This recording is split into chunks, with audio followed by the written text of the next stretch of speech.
नमस्कार, YouTube के इस चैनल पर आप सभी का स्वागत है। और आज हम इंडियन गवर्नमेंट एंड पॉलिटिक्स का जो पोर्शन है उसमें संघीय व्यवस्थापिका है, उसके इस टॉपिक को आगे बढ़ा रहे हैं।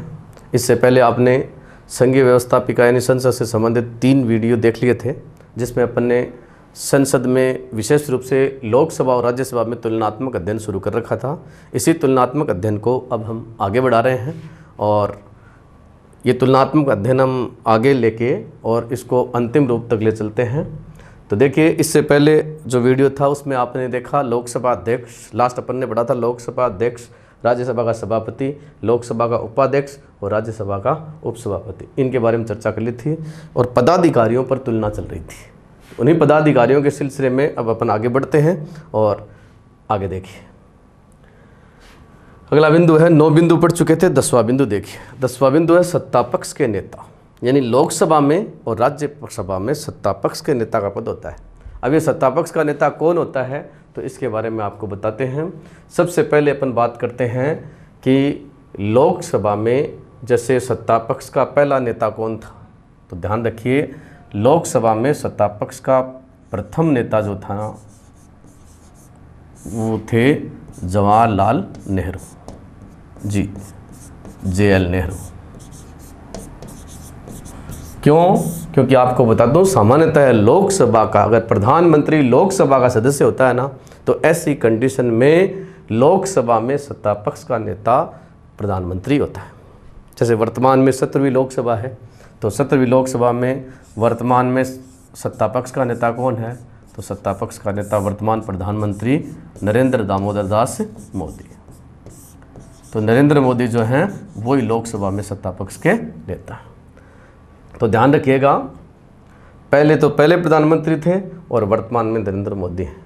तो इसका मतलब ये नहीं है कि लोकसभा में सत्ता पक्ष का नेता हमेशा प्रधानमंत्री हो और कोई भी सत्ताधारी दल का अन्य नेता या अन्य कोई व्यक्ति होता है उसको भी इस पद पर बैठाया जा सकता है, प्रधानमंत्री पद पर नहीं, सत्ता पक्ष के नेता के पद पर। जैसे डॉक्टर मनमोहन सिंह के टाइम पर आपने देखा कि डॉक्टर मनमोहन सिंह जी थे, देश के प्रधानमंत्री तो थे, लेकिन वो सदस्य लोकसभा के नहीं थे, किसके थे? राज्यसभा के थे।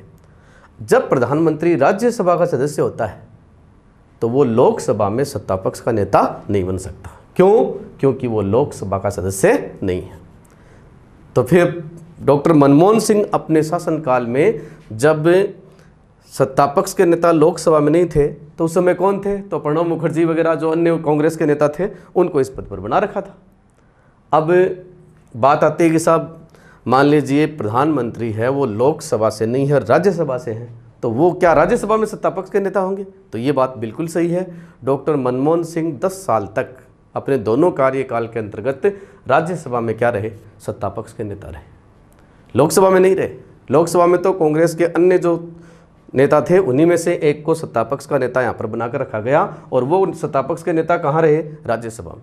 अगर प्रधानमंत्री राज्यसभा का सदस्य होता है ना, तो ऐसी कंडीशन में वो राज्यसभा में सत्ता पक्ष का नेता बन सकता है। लेकिन अपन सब जानते हैं कि भारत में प्रधानमंत्री बनने के लिए राज्यसभा और लोकसभा का सदस्य होना ज़रूरी नहीं है। कितने दिनों तक? कम से कम 6 महीने तक। यानी 6 महीने तक कोई आदमी अगर लोकसभा का भी मेंबर नहीं है, राज्यसभा का मेंबर नहीं है, उसको प्रधानमंत्री पद पर रहने का अधिकार है, अपन मंत्री बनने का अधिकार है। क्यों? क्योंकि अपन सब जानते हैं भारतीय संविधान इस प्रकार की व्यवस्था करता है कि 6 महीने में जो सदस्यता है वो उसको ग्रहण करनी पड़ती है। आप सब जानते हो SD देवगौड़ा और PV नरसिम्हा राव 2 ऐसे प्रधानमंत्री हैं जो प्रधानमंत्री बनते समय न तो लोकसभा के सदस्य थे और न राज्यसभा के सदस्य थे। जब तक वो दोनों, इन दोनों के मान लीजिए सदस्य नहीं बनते हैं, अगर प्रधानमंत्री लोकसभा का सदस्य भी नहीं है, राज्यसभा का सदस्य भी नहीं है, तो ऐसी कंडीशन में क्या होता है? ऐसी कंडीशन में वो दोनों ही जगह सत्ता पक्ष का नेता नहीं बन सकता। लेकिन एक बात ध्यान रखिएगा, एक तो होता है सत्ता पक्ष का नेता और एक होता है बहुमत दल का नेता और एक होता है लोकसभा का नेता। 3 कंसेप्ट है, ध्यान से सुन लीजिए। लोकसभा का नेता, बहुमत दल का नेता और सत्ता पक्ष का नेता। लोकसभा का नेता हमेशा प्रधानमंत्री होता है, ध्यान रखना। सत्ता पक्ष का नहीं, लोकसभा का नेता। क्यों? क्योंकि अपन सब जानते हैं सरकार का निर्माण लोकसभा में बहुमत के आधार पर होता है। इसलिए भारत का प्रधानमंत्री चाहे लोकसभा का सदस्य नहीं हो, चाहे लोकसभा का सदस्य नहीं हो, लेकिन लोकसभा का नेता होता है और लोकसभा में बहुमत दल का नेता होता है। जरूरी नहीं है कि लोकसभा में सदस्य हो, लेकिन आपको बता दें कि अगर प्रधानमंत्री लोकसभा का सदस्य नहीं है तो लोकसभा में सत्ता पक्ष का नेता नहीं बन सकता। सत्ता पक्ष का नेता बनने के लिए सदन का सदस्य होना जरूरी है, ये बात ध्यान रखिएगा आप। तो सीधी सीधी बात आपसे ये पूछे कि लोकसभा का नेता कौन होता है या लोकसभा में बहुमत दल का नेता कौन होता है, हमेशा प्रधानमंत्री होता है, चाहे वो सदस्य हो या नहीं हो। क्यों? क्योंकि आप सब जानते हो भारत में प्रधानमंत्री बनने के लिए कौन सी योग्यता चाहिए? भारत में प्रधानमंत्री बनने के लिए एक ही योग्यता चाहिए कि साहब उम्र तो 25 साल से ज़्यादा होनी चाहिए, और दूसरी जो खास बात यह है कि लोकसभा में बहुमत दल का क्या होना चाहिए? नेता होना चाहिए। जैसे एच.डी. देवेगौड़ा थे, वो न तो राज्यसभा के सदस्य थे न लोकसभा के थे। पी.वी. नरसिम्हा राव भी दोनों के सदस्य नहीं थे, लेकिन लोकसभा ने उनको बहुमत दल का क्या चुन लिया? नेता चुन लिया। अगर लोकसभा आपको भी बहुमत दल का नेता चुन ले तो राष्ट्रपति आपको भी प्रधानमंत्री पद की शपथ दिलाएगा। क्यों? क्योंकि आप सब जानते हो आपको 6 महीने का टाइम दिया जाएगा, आप दोनों में से किसी एक की सदस्यता ग्रहण कर लीजिए, उसके बाद में आप कंटिन्यू रह सकते हैं 5 साल तक। तो ये बात यहां पर थोड़ी क्लियर कर लें कि लोकसभा का नेता, लोकसभा में बहुमत दल का नेता और सत्ता पक्ष का नेता, तीनों बात अलग अलग हैं, लेकिन तीनों पर सामान्यतः कौन होता है? प्रधानमंत्री आसीन होता है। तो ये तो बात हुई लोकसभा में सत्ता पक्ष के नेता की बात। अब अपन राज्यसभा में आ जाते हैं। तो चलिए, राज्यसभा में सत्ता पक्ष का नेता, तो वर्तमान में आपको बता दूं कि वर्तमान में राज्यसभा में सत्ता पक्ष के नेता हैं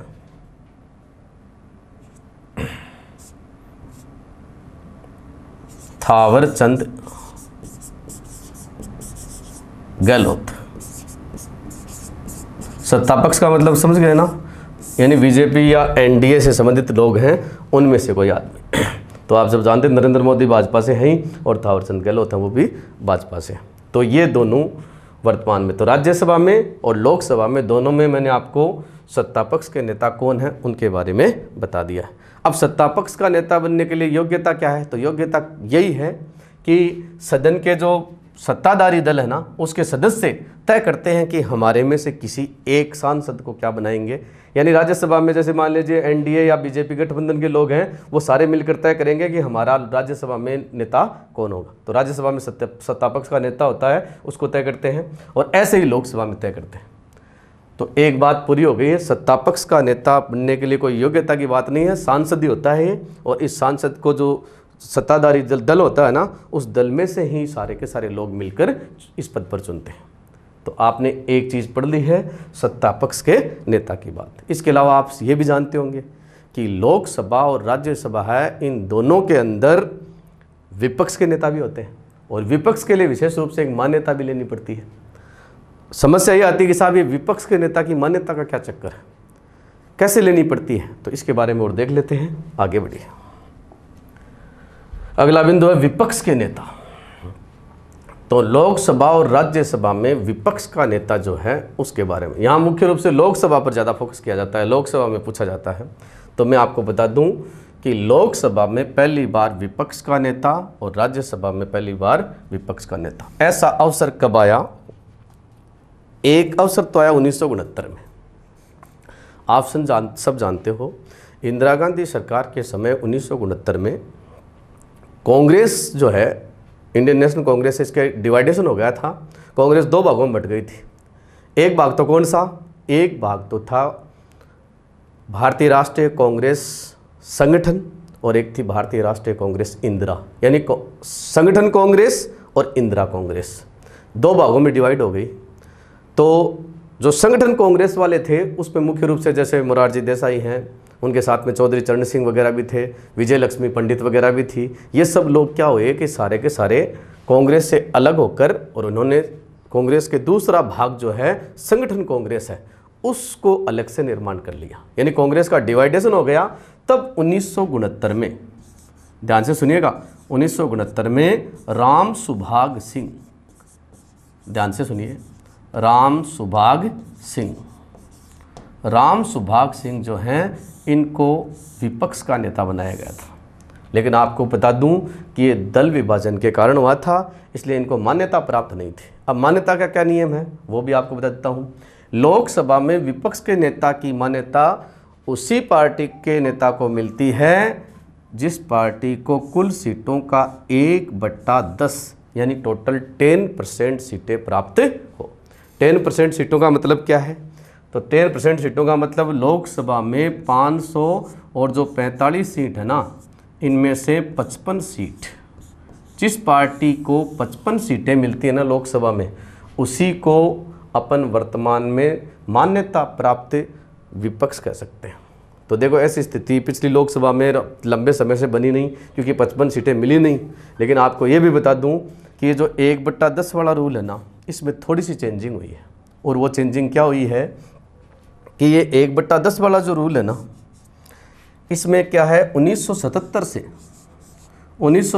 से अपना जो स्पीकर होता है ना लोकसभा का, उसको ये अधिकार दे दिया है कि अगर किसी पार्टी को 1/10 सीटों से कम सीटें मिली है ना, तो ऐसी स्थिति में भी अगर लोकसभा का अध्यक्ष चाहे ना, तो किसी पार्टी को विपक्ष का दर्जा प्रदान कर सकता है और विपक्ष के नेता को मान्यता भी दे सकता है। ऐसा अधिकार किसको है? स्पीकर को है। ये छूट 1977 से है। और वैसे आपको और बता दूं मैं, 1969 के बाद में देखो इनको मान्यता नहीं थी, लेकिन 1977 में आप सब जानते हो भारत में पहली गैर कांग्रेसी सरकार बनी। मोरारजी देसाई ने जनता पार्टी की सरकार बनाई और उस समय कांग्रेस पहली बार विपक्ष में बैठी। और उस समय कांग्रेस के पहले मान्यता प्राप्त विपक्ष के नेता बने थे, उनका नाम था वाई.वी. चौहान। ध्यान से सुनिएगा भाई, वाई.वी. चौहान। तो आपको बता दें कि भारत के विपक्ष के नेताओं की बात करें तो सबसे पहले तो देखो विपक्ष के नेता 69 में राम सुभाग सिंह इंडियन कांग्रेस के ही थे। ये कांग्रेस के थे, संगठन कांग्रेस के, लेकिन इनको मान्यता नहीं थी। फिर 1977 में पहली बार मान्यता प्राप्त जो नेता थे वो थे वाई.वी. चौहान, क्योंकि इस समय कांग्रेस को 77 में जो सीटें मिली ना, वो क्या कि 1/10 सीटों से अधिक थी, इसलिए आराम से मान्यता मिल गई इनको। और वर्तमान में आपको बता दूं कि वर्तमान में लोकसभा में विपक्ष जो है उसके नेता के रूप में मान्यता है कांग्रेस के अधीर रंजन चौधरी। पश्चिम बंगाल से आप जानते हैं, वेस्ट बंगाल से अधीर रंजन चौधरी हैं, वो वर्तमान में लोकसभा में क्या हैं? विपक्ष के नेता हैं। तो इस प्रकार से विपक्ष के नेता के बारे में आपको 3-4 बातें ध्यान में रखनी है। पहली बात तो ये कि मान्यता प्राप्त विपक्ष के लिए 1/10 यानी 10% सीटें प्राप्त करना दल के लिए ज़रूरी है। दूसरी बात ये कि 1/10% सीटों से कम होने पर भी लोकसभा अध्यक्ष किसी दल के नेता को सत्ता पक्ष के नेता के रूप में मान्यता दे सकता है, उसका अधिकार है, दे सकता है। और सबसे पहली कंडीशन बनी थी, राम सुभाग सिंह हैं, वो कांग्रेस से अलग हुए उस समय, और मान्यता प्राप्त पहला लोकसभा का अगर नेता पूछे तब उत्तर होगा वाई.वी. चौहान, और वर्तमान में है अधीर रंजन चौधरी। अब आगे देखिए इधर राज्यसभा में। तो राज्यसभा में भी आपको बता दूं कि 1969 में ही ऐसा हुआ था। शुरू से लेकर विपक्ष, आपको बता दें कि 1977 तक तो भारत में विपक्ष था ही नहीं भाई। जनता पार्टी पहली बार 77 में आई थी, 77 तक तो कांग्रेस का एक छत्र राज था। और ये जो लोग जो विपक्ष में बैठे हैं ना, ये भी कांग्रेस के ही लोग थे, असंतुष्ट लोग थे, वही यहाँ पर बैठे थे। तो देखो 1969 में जब राम सुभाग सिंह इंडियन संगठन कांग्रेस के जो नेता थे, वो तो लोकसभा में विपक्ष में बैठने लग गए, और राज्यसभा में भी क्या है, कांग्रेस के एक नेता थे जो 1969 में विपक्ष में बैठना शुरू किया, और उनको विपक्ष के नेता के रूप में यहाँ पर जाना गया। इनका नाम था श्यामानंद मिश्रा। हाँ जी, श्यामानंद मिश्रा जो थे वो 1969 में राज्यसभा में विपक्ष के नेता की हैसियत से बैठे थे, जो कांग्रेस के ही थे। और आप सब जानते ही हो वर्तमान में राज्यसभा में विपक्ष के नेता हैं, वो हैं गुलाब नबी आज़ाद, जम्मू कश्मीर से हैं, और आप इनको जानते हो, जम्मू कश्मीर के मुख्यमंत्री भी रहे हुए हैं। तो साहब राज्यसभा में क्या नियम है? राज्यसभा में विपक्ष का नेता बनने के लिए वही नियम है 1/10 सीटें। 1/10 सीटें जिस दल को प्राप्त होती हैं उसके नेता को। तो 1/10 से किसको प्राप्त है यहाँ पर मैं आपको बता दूं। 1/10 का सीधा सीधा मतलब क्या है? कम से कम 25 सीटें, फिर 245 सीटें हैं। तो 25 सीट जिस पार्टी को प्राप्त होती हैं उसको विपक्ष का दर्जा प्राप्त हो जाता है। तो ये तो बात हुई लोकसभा और राज्यसभा में विपक्ष के नेता की। तो इस प्रकार अपन ने दो बात पढ़ ली, एक तो सत्ता पक्ष का नेता और एक विपक्ष का नेता। अब अगला बिंदु देखते हैं। देखिए महासचिव। देखो भारतीय संविधान का अनुच्छेद 98 जो है वो संसद में सचिवालय का प्रावधान करता है। जी, संसद सचिवालय का प्रोविजन करता है, यानी संसद का भी सेक्रेटरीट होता है, सचिवालय होता है। और यह सचिवालय दोनों का होता है, लोकसभा का अलग होता है और राज्यसभा का अलग होता है। अब लोकसभा में जो लोकसभा का सचिवालय है, लोकसभा सचिवालय, इस सचिवालय का जो मुख्य पदाधिकारी होता है उसको बोलते हैं लोकसभा महासचिव। और ये महासचिव लोकसभा में कौन है? वर्तमान में इनका नाम है देश दीपक वर्मा। देश दीपक वर्मा। ठीक इसी प्रकार राज्यसभा का भी सचिवालय है। राज्यसभा सचिवालय जो है इसके जो मुख्य पदाधिकारी यानी इसके जो महासचिव हैं उनका नाम है स्नेहलता श्रीवास्तव। ये प्रशासनिक पदाधिकारी होते हैं, प्रशासनिक सेवा से होते हैं श्रीवास्तव जी। तो 98 भारतीय संविधान का आर्टिकल 98 है वो संसद सचिवालय का प्रोविजन करता है। तो आपको मैंने बता दिया है दोनों में सचिवालय होता है। सचिवालय का मुख्य काम क्या होता है? विशेष रूप से दोनों सदनों के अंदर जो कागजी कार्रवाई चलती है उससे संबंधित सारे डॉक्यूमेंट्स वगैरह उनको एकदम रेडी रखना होता है। मुख्य रूप से देखो अपन प्रश्न काल और शून्य काल के दौरान जो भी आपको प्रश्न वगैरह पूछने पड़ते हैं, तारांकित, अतारांकित, अल्प सूचना प्रश्न, जितने भी प्रकार के पूछने हैं उन प्रश्नों की आपको इन्फॉर्मेशन कहाँ देनी पड़ती है? महासचिव को देनी पड़ती है। सचिवालय ये सारा का सारा काम करता है। विशेष रूप से दोनों सदनों का जो कागजी कार्य होता है ना वो सारा का सारा सचिव महासचिव वगैरह हैं इन्हीं के द्वारा किया जाता है। तो एक पदाधिकारी ये भी होता है महासचिव। लोकसभा का अलग है, वर्तमान में देश दीपक वर्मा है, और राज्यसभा के वर्तमान में स्नेहलता श्रीवास्तव। इस प्रकार से सचिवालय है वो भी एक महत्वपूर्ण संस्था होती है लोकसभा और राज्यसभा के अंदर, और एक महत्वपूर्ण पद होता है लोकसभा का महासचिव और राज्यसभा का महासचिव। इसके बाद में आगे बढ़ते हैं। अगला बिंदु देखिए विशिष्ट शक्तियाँ। ये महत्वपूर्ण चीज है। किसकी विशिष्ट शक्तियां? पहले लोकसभा की और उसके बाद में राज्यसभा की। तो मैं सबसे पहले आपको लोकसभा की विशिष्ट शक्तियां हैं वो बता देता हूं। तो सुन लीजिए, लोकसभा की विशिष्ट शक्तियों का सीधा सीधा मतलब क्या है? मतलब यह है कि वो शक्तियां जो लोकसभा को प्राप्त है लेकिन राज्यसभा को प्राप्त नहीं है। यानी इसको तो प्राप्त है और इसको नहीं है, ये इसकी स्पेशल हो गई। और कुछ शक्तियां राज्यसभा के पास में है जो लोकसभा के पास में नहीं है। तो ऐसी कंडीशन में अपन सब जानते हैं ये जो विशेष प्रकार की शक्तियां होती है ना, इन शक्तियों को अपन विशेष शक्तियां कहते हैं। तो पहले लोकसभा की विशेष शक्तियों की चर्चा कर लेते हैं। पहला बिंदु देखिए नंबर 1। पहली बात है धन विधेयक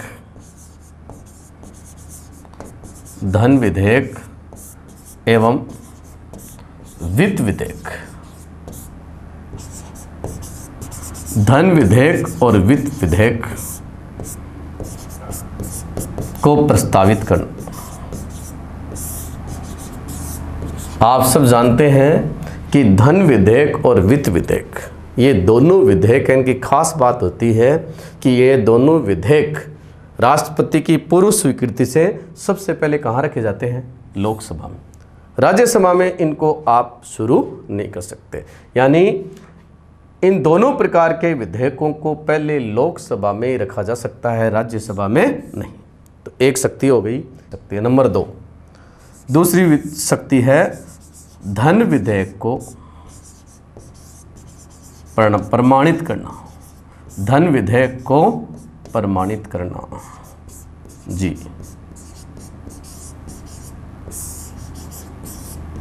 धन विधेयक को प्रमाणित करना, देखो ये भी शक्ति केवल लोकसभा को ही है, राज्यसभा को नहीं है। कोई विधेयक धन विधेयक है या नहीं, यानी कोई फाइनेंस बिल मनी बिल है या नहीं, इसको सर्टिफाई करने का अधिकार लोकसभा के अध्यक्ष को होता है। राज्यसभा का सभापति ऐसा नहीं कर सकता।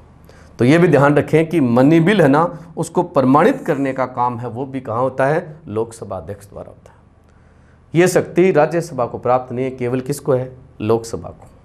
आप सब जानते हो धन विधेयक की परिभाषा और प्रक्रिया भारतीय संविधान के अनुच्छेद 109 और 110 में उल्लेखित की गई है।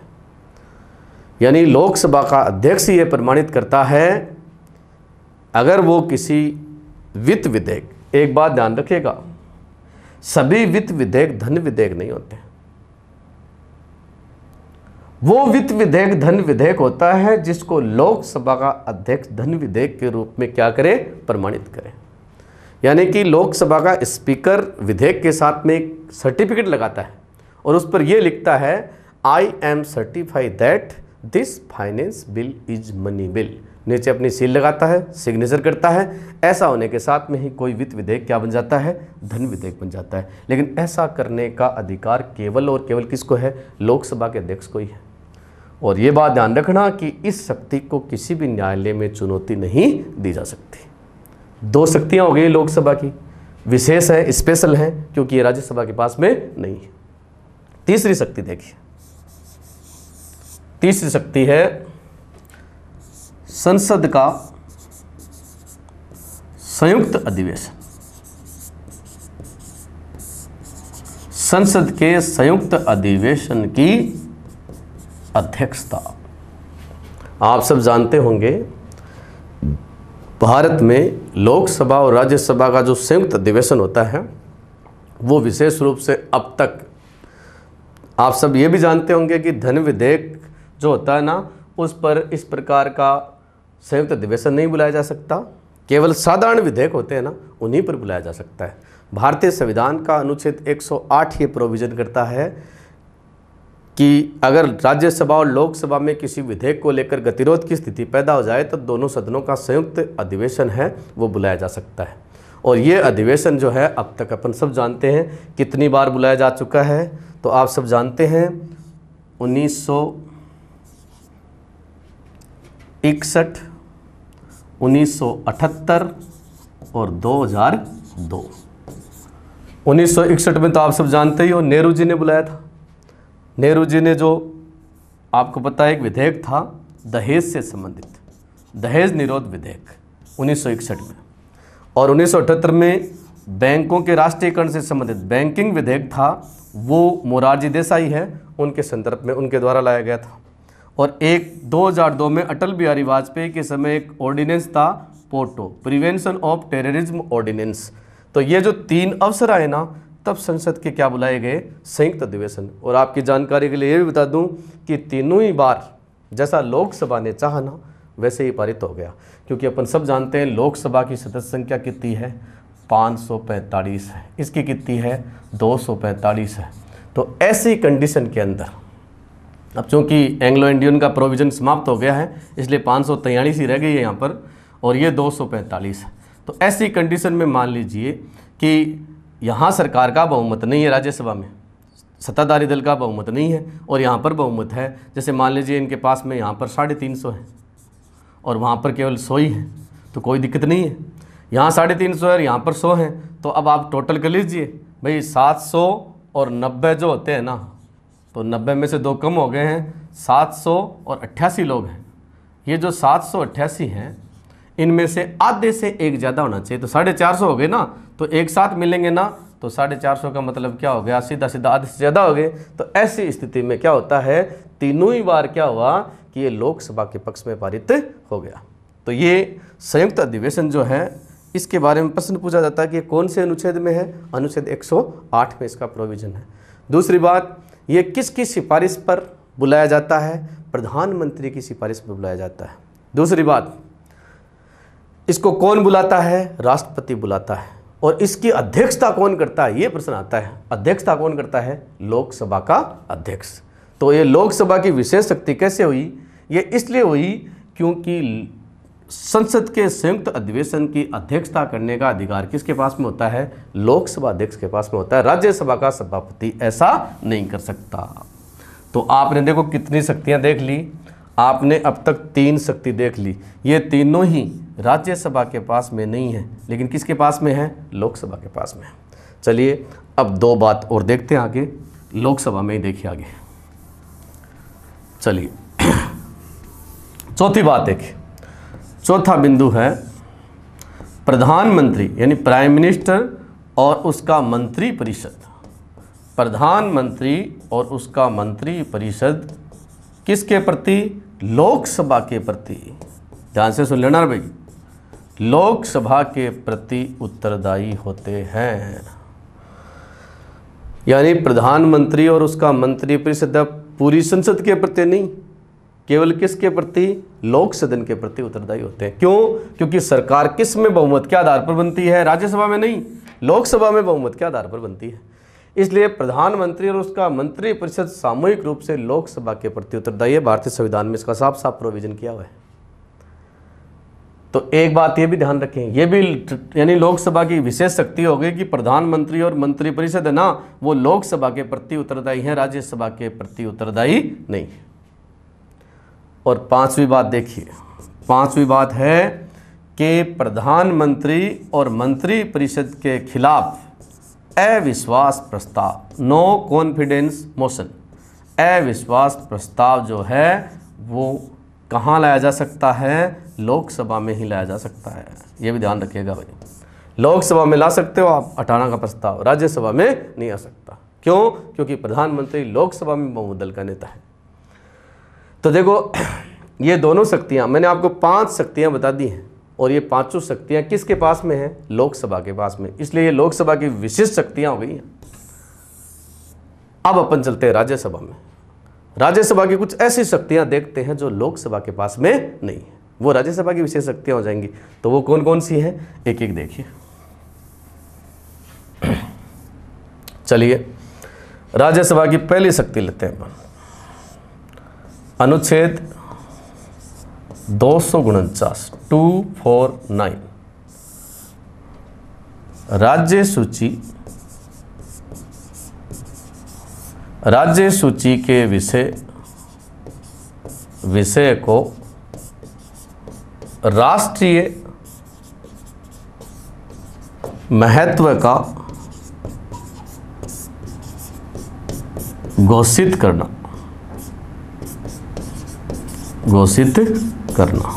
जी।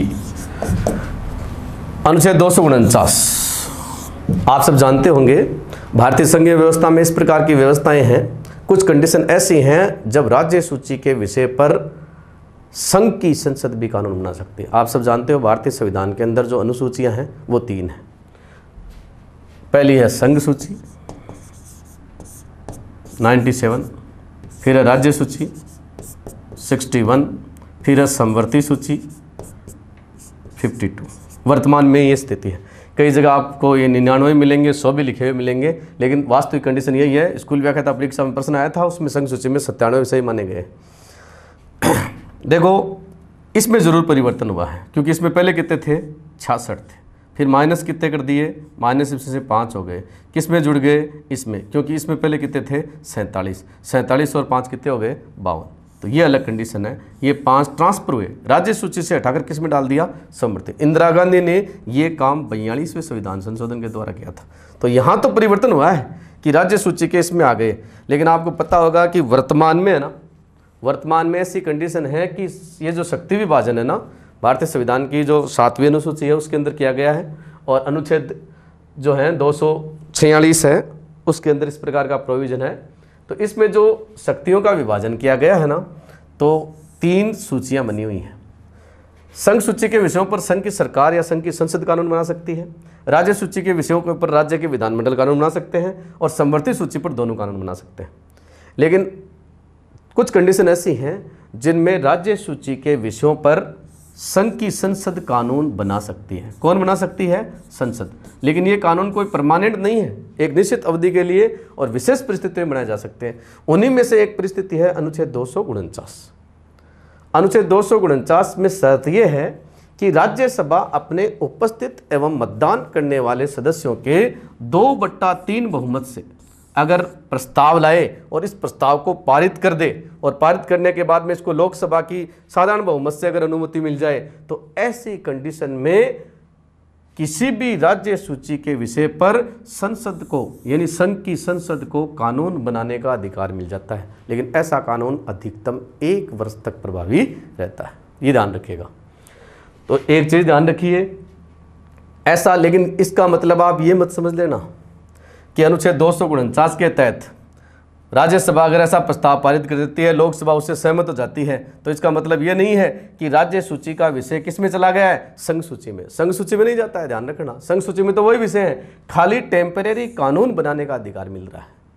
तो एक तो ये शक्ति है जो राज्यसभा के पास में है लेकिन लोकसभा के पास में नहीं है, इसकी शुरुआत लोकसभा नहीं कर सकती। अब दूसरी बात देखिए, दूसरी बात राज्यसभा की दूसरी महत्वपूर्ण शक्ति है, वो है अनुच्छेद 312 लोक सेवाओं से संबंधित है और इसमें प्रोविजन है नई अखिल भारतीय सेवा का गठन। जी वही बात है, अपने 2/3 उपस्थित और मतदान करने वाले सदस्यों के 2/3 बहुमत से राज्यसभा अगर प्रस्ताव पारित करती है तो देश में नई अखिल भारतीय सेवाओं का गठन किया जा सकता है। आप सब जानते होंगे वर्तमान में 3 अखिल भारतीय सेवाएं हैं, IAS, IPS और IFS, Indian administrative service, Indian police service और इंडियन फॉरेन सर्विस। तो ध्यान में रखिएगा, ये तो अपन सब जानते हैं कि शुरू से ही थी दोनों, प्रशासनिक सेवा और पुलिस सेवा, लेकिन इसका बाद में गठन हुआ था। 1966 में ये सेवा शुरू हो गई थी, भारतीय वन सेवा। लेकिन इस सेवा का गठन किसने किया? अनुच्छेद 312 के तहत राज्यसभा ने किया। अगर ऐसा प्रस्ताव पारित कर दे राज्यसभा और लोकसभा सहमत हो जाए, ऐसा प्रस्ताव ध्यान रखना लोकसभा में नहीं आ सकता, कहाँ आ सकता है? राज्यसभा में। इसलिए राज्यसभा की विशेष शक्ति हो गई। तो नई अखिल भारतीय सेवा का गठन करने का अधिकार राज्यसभा को है, लोकसभा को नहीं। और इसके बाद में तीसरी बात देखिए, तीसरी बात है उपराष्ट्रपति को हटाने का प्रस्ताव। उपराष्ट्रपति तो आप सब जानते ही हो, राज्यसभा का प्रधान सभापति होता है भाई, उसको हटाने का प्रस्ताव है ना, वो कौन ला सकती है? केवल राज्यसभा ही ला सकती है। राज्यसभा अगर साधारण बहुमत से ऐसा प्रस्ताव पारित कर दे तो उपराष्ट्रपति को भी पद से हटाया जा सकता है। तो ध्यान रखिएगा, राज्यसभा अपने सभापति को हटा सकती है, उपराष्ट्रपति का मतलब यहाँ सभापति से ही है, क्योंकि उपराष्ट्रपति राज्यसभा का प्रधान सभापति होता है। इसको हटाने का अधिकार राष्ट्रपति को हटाने के लिए तो आपको पता है लोकसभा और राज्यसभा दोनों की सहमति चाहिए, लेकिन उपराष्ट्रपति को हटाने के लिए आपको पता है केवल राज्यसभा को अधिकार है, लोकसभा को नहीं है। इस प्रकार से आपने 3 शक्तियाँ देख ली, अनुच्छेद 249, 312 और उपराष्ट्रपति को हटाने का प्रस्ताव। ये 3 काम केवल राज्यसभा करती है, लोकसभा इसको स्टार्ट नहीं कर सकती। इसलिए ये तीनों क्या हो गई? राज्यसभा की विशेष शक्तियाँ हो गई। चलिए आगे बढ़ते हैं। विशेष शक्तियाँ पूरी होने के बाद में अब अगला बिंदु देखिए। अगला बिंदु है जमानत राशि। तो जमानत राशि आप सब जानते होंगे, ये जो इलेक्शन होता है ना, लोकसभा का, सरपंच का, विधानसभा का, सब में कर रखी है जमानत राशि। जमानत राशि है वो एक ऐसी राशि है जिसका मुख्य उद्देश्य ये होता है कि निर्दलीय उम्मीदवार जो खड़े होते हैं ना लोग, उनको रोकने के लिए, यानी ऐसे उम्मीदवार जो जनाधार नहीं रखते हैं वो भी चुनाव में खड़े हो जाते हैं, तो थोड़ी सी क्या है, इनकी जमानत राशि की गई है। वर्तमान में आपको बता दूं कि लोकसभा के सदस्य के लिए जमानत राशि यानी सांसदों के लिए जमानत राशि कितनी निर्धारित की गई है? 25,000 रुपये की गई है। ये 25,000 रुपये क्या है? सामान्य वर्ग से संबंधित लोग हैं उनसे हैं, ST और SC से संबंधित उम्मीदवार हैं उनके लिए 50% छूट है, यानी उनको 12,500 रुपये जमानत राशि जमा करानी पड़ती है। ये जमानत राशि उम्मीदवार को चुनाव के बाद में वापस दे देता है चुनाव आयोग, लेकिन उसकी एक शर्त है कि उसको डाले गए वैध मतों का कितना मिलना चाहिए, 1/6। 1/6 का मतलब सीधा सीधा है कि अगर 6 लाख वोट पड़े हैं ना, 6 लाख वोट पड़े हैं मान लीजिए, तो ऐसी कंडीशन में उसको कितने मिलने चाहिए, 1 लाख मिलने चाहिए। अगर उसको 1 लाख से कम वोट मिलते हैं तो उसकी जमानत राशि क्या है, जब्त कर ली जाएगी। सरपंच के लिए भी होती है, आपको पता होगा, वार्ड पंच के लिए नहीं होती है, पार्षद के लिए नहीं होती है, लेकिन सरपंच के लिए जमानत राशि 500 रुपये है। कई बार जब सरपंच हार जाता है ना और उसको वोट बहुत कम मिलते हैं, तो ऐसी स्थिति में कई बार लोग कहते भी हैं कि साहब मान लो सरपंच अभी की तो जामनी जब्त होगी। इसका मतलब ये है कि जमानत राशि आप तभी बचा सकते हो जब डाले गए वैध मतों का, टोटल वोटों का नहीं, गांव में मतदाता कितने ही हो, चाहे वोट कितने ही पड़े हो, लेकिन जो सही वोट पड़े हैं, जो वैलिड हैं, उनमें से कितने मिलने चाहिए, 1/6 मिलने चाहिए, तब उसकी जमानत राशि है वो बचा सकता है। तो जमानत राशि का प्रोविजन सभी सांसदों के लिए है, विधायकों के लिए, इनके लिए, सबके लिए अलग अलग होती है। जमानत राशि के बाद में अब अगली बात देखिए, अगली बात है चुनाव खर्च राशि। तो चुनाव खर्च राशि वैसे राज्यसभा के लिए निर्धारित नहीं है। राज्यसभा में तो चुनाव में आप सब जानते हो कि इतना तामझाम नहीं होता है, बड़ी शांति से हो जाता है, क्योंकि ये दलीय आधार पर होता है, पार्टी सिस्टम है वो तय करती है, इसलिए इसमें कोई बहुत ज़्यादा प्रचार प्रसार नहीं होता है। लेकिन चुनाव, लोकसभा का चुनाव होता है, वो बहुत बड़ा चुनाव होता है, अपन सब जानते हैं कि लोकसभा निर्वाचन क्षेत्र है बहुत बड़े होते हैं। चुनाव खर्च राशि आपको बता दूं कि सामान्यतः अपने यहाँ पर वर्तमान में लोकसभा के उम्मीदवार के लिए चुनाव खर्च राशि है वो 70 लाख रुपए निर्धारित की गई है। लेकिन एरिया के हिसाब से या निर्वाचन क्षेत्र के आकार के इसमें चेंजिंग भी की जा सकती है, कम ज़्यादा भी, ज़्यादा नहीं हो सकती, कम हो सकती है, लेकिन 70 लाख रुपए अधिकतम है। कोई भी लोकसभा का उम्मीदवार जो लोकसभा का चुनाव लड़ना चाह रहा है वो 70 लाख रुपये से ज़्यादा राशि खर्च नहीं कर सकता। चुनाव आयोग ने ऐसा निर्धारित कर रखा है, अलग अलग स्तर पर ये राशि अलग अलग होती है। तो इस प्रकार से अपन ने देखो आज जो इस वीडियो में जो बिंदु पढ़े हैं, इनमें अपन ने लोकसभा और राज्यसभा है इसका तुलनात्मक अध्ययन है उसको पूरा कर लिया है, यानी कंपैरिजन मैंने आपको एकदम कंप्लीट करवा दिया है। दोनों सदनों का बराबर किस सदन के अंदर क्या व्यवस्था है वो सारी बातें बता दी हैं। और अब अपन अगला जो वीडियो है उसके अंदर इस अध्ययन को आगे बढ़ाकर अनुच्छेद वाइज में एक एक बात बताऊंगा। अब वैसे अपन ने 3 अनुच्छेद तो पढ़ लिए हैं, 79 में संसद पढ़ ली, 80 में लोकसभा से संबंधित बातें पढ़ ली, 80 में राज्यसभा से संबंधित बातें पढ़ ली, 81 में लोकसभा पढ़ ली, और अब अनुच्छेद 82 से लेकर 123 तक जितने भी महत्वपूर्ण प्रोविजन हैं उनको एक एक करके देखेंगे। अगला अध्ययन जो अपन करेंगे वो एकदम अनुच्छेद वाइज चलेंगे और हर अनुच्छेद को मैं आपको बहुत संक्षिप्त तरीके से विस्तार से समझाने की कोशिश करूंगा। तो आज का वीडियो अपन यहीं समाप्त करते हैं। नमस्कार।